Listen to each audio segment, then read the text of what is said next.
नीलाम्बुजश्यामलकोमलाङ्गं सीतासमारूपितवामभागं पाणौ महासायकचारुचापं नमामि रामं रघुवंशनाथं।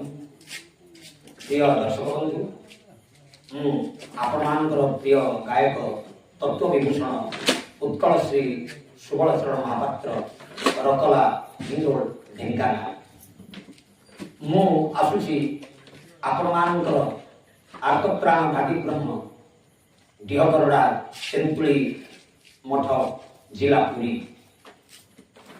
एप्रिल 13, 14, 15, 16 এই প্রতিযোগিতায় মো সহিত ভাগ নেইଛନ୍ତି ঢেଙ୍କାନାଳ ଜିଲ୍ଲାର ଗାୟକ ଶ୍ରୀଯୁକ୍ତ ଅଜୟ କୁମାର ମହାବୋଇ। ଏଣୁ এই ପ୍ରତିଯୋଗିତାମୂଳକ ପାଲାରେ ଆପଣମାନେ ବହୁ ସଂଖ୍ୟାରେ ଯୋଗଦାନ କରି ସତ୍ୟନାରାୟଣଙ୍କର ବିଭୁକୁ ପାଳନ କରିବା ପାଇଁ ଅଧୀନର ଏକାନ୍ତ ଅନୁରୋଧ। ହରି ଓಂ ଶାନ୍ତି ଶାନ୍ତି ସୁଶାନ୍ତି ଭବତୁ।